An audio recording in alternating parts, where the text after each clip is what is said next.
Whew, it is hot today here. Holy shit, it's close to 40 degrees, although I think it has passed 40 degrees. And it feels more like 50 degrees with all these fucking lights, these studio lights. Holy crap. Anyway, you've clicked on the thumbnail and you know what to expect. We are doing my favorite metal albums of January 2024. And this year, for the start of the year, has been absolutely really good. Very good start to 2024, and I'm thoroughly enjoying the year of metal so far. So I have 8 albums that I checked out this month. Well, I checked more albums out, but only 8 could make this list since I am narrowing down the list this year.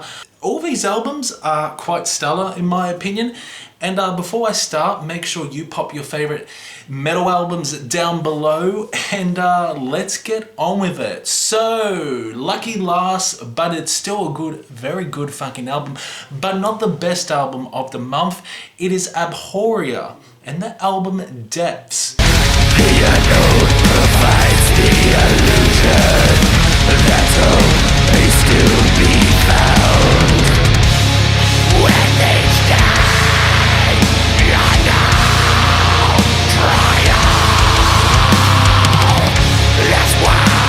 Abhoria hail from the United States and they do focus on black metal with elements of death metal. Their self-titled album Abhoria, which was released a few years ago, was very good, and although I feel like it is a lot better than Depths, their new album, which was released through Prosthetic Records on the 19th of January this year. Look, Abhoria Depths is a very good album, but I just feel that this vocalist needs to take a chill pill. He really does, because his vocals on this are so damn aggressive and they are very good. At times they're quite harrowing, but man, just take a chill pill and just chill. Just chill. But honestly, the melodies on this are very good, great guitar tone, the drums are fantastic, there's some really good seems to build throughout this. It has more of an epic feel. Depths has such a unique sound, if I may be honest, because the vocals are really the main star on this album. But yeah, I just feel that his vocals on the self-titled album, the debut album, was a little bit better. There's more depths in screaming and higher register on this, on Depths. And there are some really good songs on this, like The Inexorable Earth, very technical with the guitars and very in your face with the vocals along with the drumming. Slow tempo songs such as They Hunt at Night, really energetic songs such as Winter's Embrace to end off the album. So yeah, Abhoria Depths is a good album overall, but I just feel that their self-titled album was slightly better. The self-titled album had more atmosphere and had more depth to it, where their sophomore album has depth, not as like deep as the debut album, but still Abhoria really deliver for their sophomore album, if you get what I mean. I am rambling on. Let's get on with none other than Caligula's Horse and the brand new album Charcoal Grace.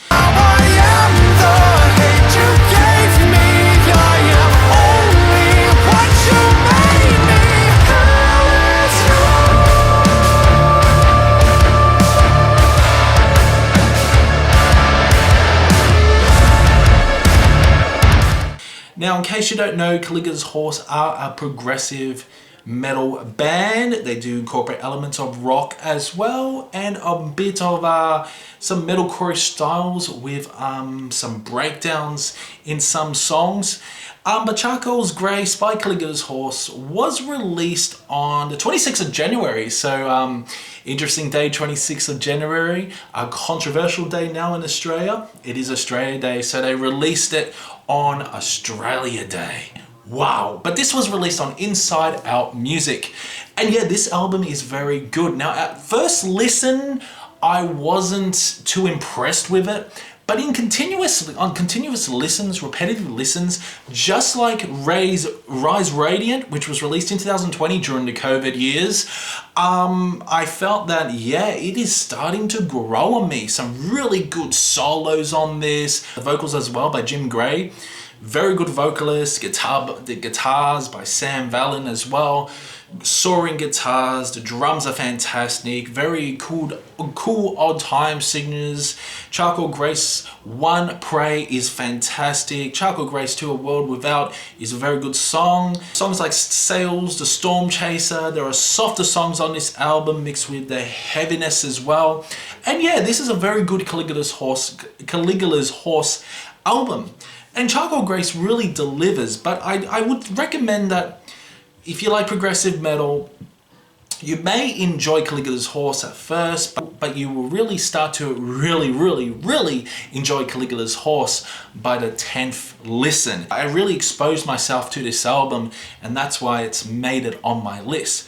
But yeah, Charcoal Grace really deliver on this, and it's a great addition to their discography. Okay, so next up is Abigor. Now, Abigor released an album called, this is Taphomia, Aeternatis, yeah. Anyway, that album.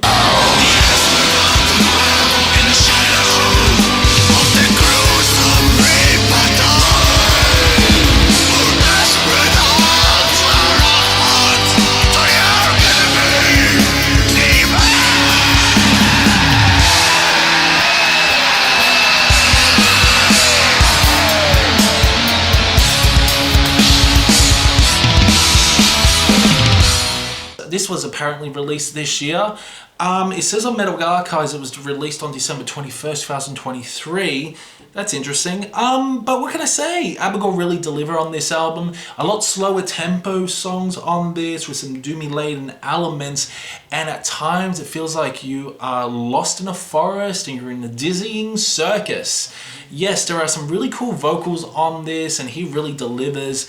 This is really interesting black metal. There are some, at times, like psychedelic moments as well, which does throw a listener off guard. It's just a really fun sort of album to sink your teeth in. No, it's not the best Abigor album in my opinion, but it does deliver in its craziness. Yeah, so I really did enjoy it. There's really nothing much I can say about it. This was released on World Terror Committee Productions, and I tell you what, it's a very good LP. And like I said, the other albums, that this album does actually grow on you once you listen to it over and over again. But it made it to my best metal albums of January because I discovered this on January. And I thought this was a fucking stellar album. Very different style by Abigor, throwing back to sort of the earlier albums, their sound, building a lot of atmosphere. But yeah, pretty good album by Abigor, but not their best. Next up is Lucifer, and the album Lucifer V. Lay it on me, just lay it on me. There's nothing in the world I can't take. Lay it on me, just lay it on me. Nothing here that I can say. I'm more than ready for what you have in store. Stand up, sitting here and Well, they hail from Berlin, London, and Stockholm apparently, so they are quite an international band. Lucifer V was the album, and I tell you what, this was very impressive. Didn't think I would put Lucifer in my top albums of January, to be honest. So yeah, this was released again on January 26th through Nuclear Blast Records. And there are some great songs. If you like some traditional heavy metal riffs mixed with doom-laden riffs as well, mixed with a gothic atmosphere, you're gonna really enjoy this. Joanna Plato Anderson does vocals, and her vocals are very angelic, but also has a rock tone to it. Songs like At the Mortuary with the cool solos mixed with the heavy metal riffs, holy shit. Then you got songs like, slow songs like Slow Dance in a Crypt, a very cool ballad. Immaculate Heart, which has an upbeat, cool melodies and riffs. Nothing Left to Lose But My Life. Songs like At the Mortuary, so damn good. This is a surprising album to me, it really is, and it blew my fucking socks off once I heard this album over and over again. So when I listened to this album, Lucifer, at first, I was a little bit torn. I was a little bit torn whether I enjoyed it or not. But after initial listens, I really do enjoy it. And yeah, this could easily rise up into the rankings for one of the best metal albums of January at the moment. But yeah, Lucifer V was a fulfilling experience, and it just gets better and better every listen. Okay, so one band I'm so damn excited to announce that they released a new album this year after 12 fucking years. They released The Deepening. Vemod released The Deepening.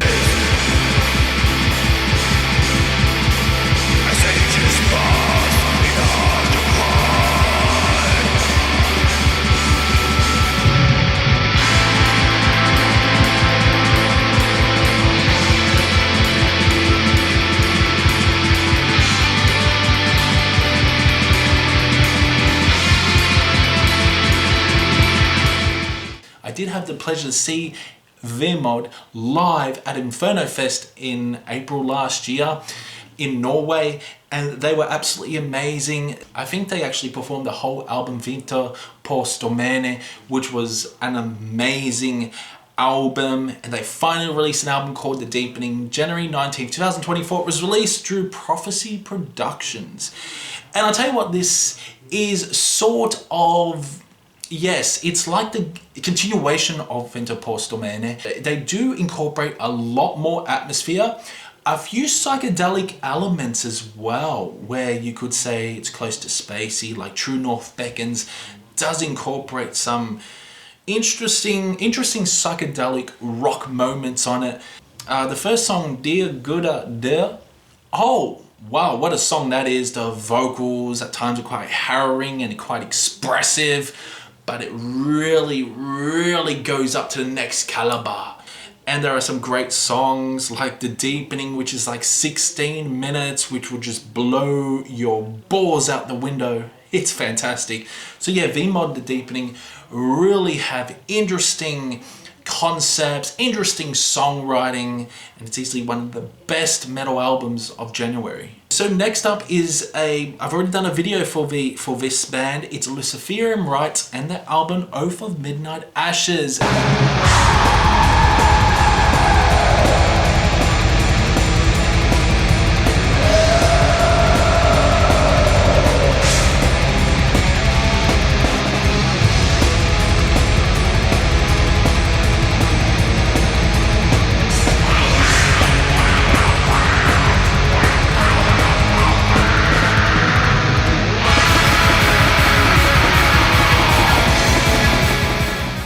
Very evil and dark, atmospheric, with some very interesting orchestral elements on this album, with DSBM vocals, harrowing screams, beckoning cries, just in your face moments, with some amazing guitar riffs, with some amazing melodies as well. I forgot to mention, Behind the Leviathan Storm from Luciferian Rites is absolutely fucking fantastic. Songs like Under the Devil's Cross, again, I said that was the weakest song off the album. Yeah, it's slowly grown on me, that's for sure, and I really do enjoy it. But Second of Grief and Pain is an absolute banger. Oath of Midnight Ashes with the crazy, highly registered scream in the introduction, so damn good. But yeah, Oath of Midnight Ashes, Luciferian Rites is a fucking banger. Let's move on. Again, I featured these guys in my video, Inquisition, Veneration of Medieval Mysticism and Cosmological Violence. Life on earth, open gates of death I shut. I return where I began. Eagle of the stars, from the force of death.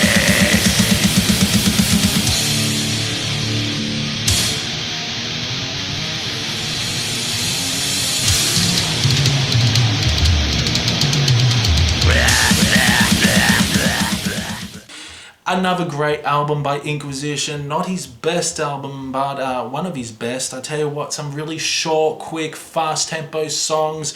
Great songs like Crown of Light and Constellations. Force of Death is the Force of Life. Songs like Infinity is the Aeon of Satan. Even Light of My Dark Essence, which a song is really growing on me, especially that bridge part. And some interesting high caliber guitar work on this. The vocals are incredible. Dagon's vocals are amazing. And yeah, it will just tickle any kitty. Yeah, this album's so damn good. It really is. So Inquisition, Veneration, Medieval Mysticism, and Cosmological Violence is close to my #1 album of the month. So next up is my favorite album of the month, and it's their 26th studio album, the UK band none other than Saxon, and the album High, Fire and Damnation, which was released on Silver Lining Music on 19th of January 2024. And wow, what an incredible album this is. Well, when I say incredible, it's not that incredible, but it is incredible. It is fantastic traditional heavy metal. If you like bands such as Iron Maiden, Judas Priest, even Wasp, so and so, or name all the other heavy metal bands out there, you're gonna fucking well enjoy this. Saxon really cipher in that heavy metal element. Much darker album by Saxon with some interesting melodies, dark and evil melodies. There are songs like Hellfire and Damnation, Madame Guillotine, Fire and Steel, Pirates of the Airways, which is very cool. Biff Byford vocals are just fantastic on this. So really good prominent bass, fantastic drums, and interesting guitar solos that make your mouth water. Some of these songs are so damn good, and some of these songs are going to be instant classics. But yeah, Saxon, Hellfire, Damnation was very surprising to me. I absolutely loved their previous album, Carpe Diem, which was released, I think, in 2021, which is an album that I keep playing over and over again. Hey, I should do a Saxon ranking. I've heard all their albums, so maybe a Saxon ranking is due on this channel. I'm not too sure, but I tell you what, Hellfire and Damnation was a very surprising album. I loved it. I knew they were going to deliver as well. Oh my God, I'm surprised you can't smell me because I'm absolutely sweating my ass off here because it's so damn hot. But Hellfire and Damnation by Saxon is my favorite January 2024 album. Madam Guillotine, the revolution came.